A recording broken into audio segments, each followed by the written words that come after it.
Welcome to Volume 32, Captain Harold DeMarrero's River Stories. We last left the captain. He had the MV Ozark at Cape Girardeau, Missouri, getting it repaired. Take it away, Cap. Well, when all this was going down, we also had the companies like American Commercial and companies like that. They run out and got a union to make sure they weren't going to have a union. So they got a union called Seamen's International Union. And it's a big seagoing union, but they wanted to get on the river, and they never really was on it because the National Maritime Union took care of all the deckhands on the river, and that was the big union. But Seamen SIU wanted to get on the river, so they came in, and American Commercial set them on our company, Jerry Flynn, the Ozark. And they came in and they set their guys on the boat that actually was their people, got us to hire them, you know, not knowing, but, and anyway, they got on the boat, and I treated them all well, and they voted the union out.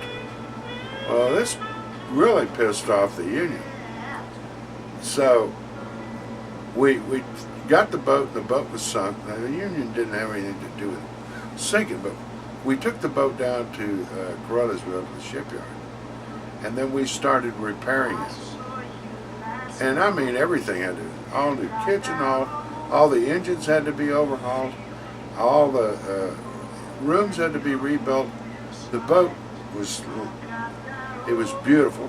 And I was supposed to go down and take the boat out the next day. And somebody put a damn incendiary bombs in it. And Firebomb. You know, like 12 hours before we was taking it out. And it finished it. And goes, as it finished it, kind of finished Jerry, the guy I was working for, Jerry Flynn. Now, I wanted to jump back into the one thing about that. I was talking about the unions. The big unions on the river had always been National Maritime Union and MEBA for the engineers and NMU for the deckhands. But these unions had kind of, these companies had called them all and says, you know, we're not going to negotiate with you anymore. And the unions, we had so few people on the river anymore compared to what they had out in the ocean that these unions really didn't care. And they just kind of said, oh, the hell with it. You know, the river people. Just not enough of them to worry about. So,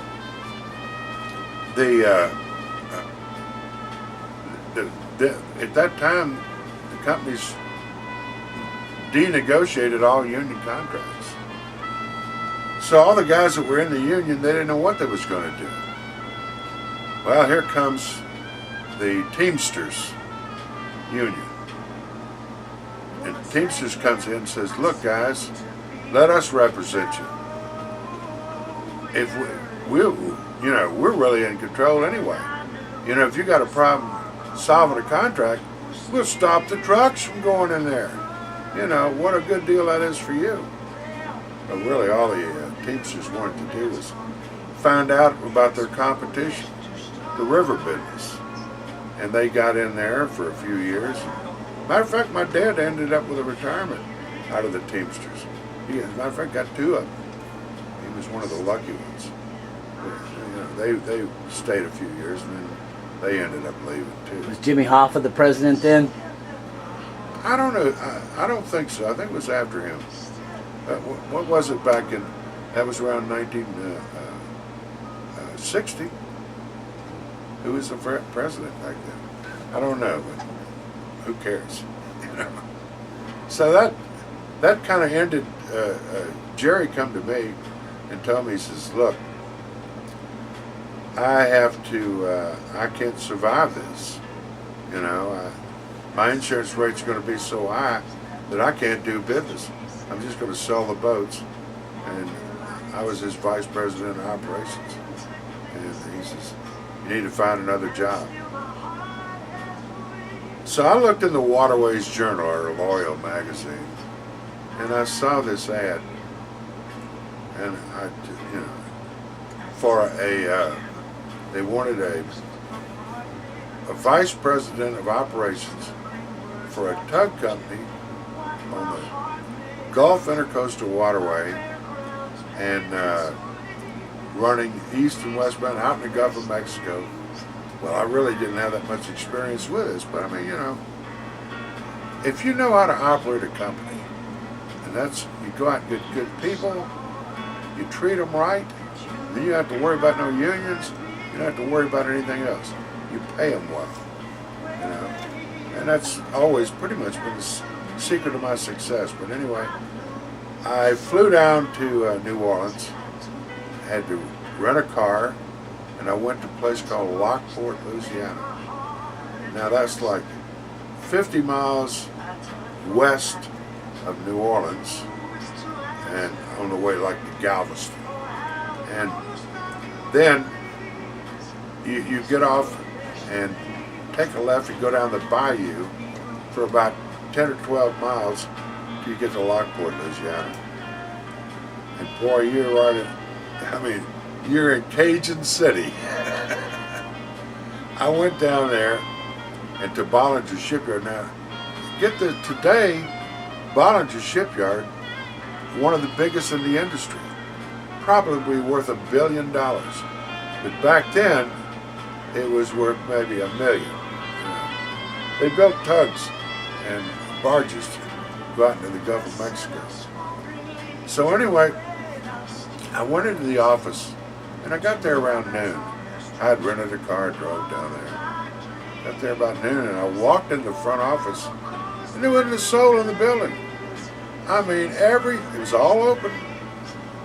I looked down on the desk, there's a check laying there for $75,000, just laying there.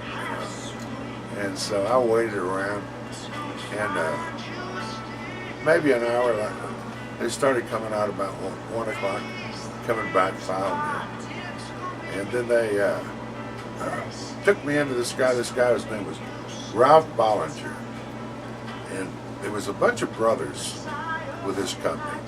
There was Ralph and George and Donald, and then they had a brother-in-law, all in this thing. And I went in and interviewed in front of them. And they hired me, gave me the job. I couldn't believe it. So I went back to St. Louis and got my crazy wife, Kathy, said, we're moving to Louisiana.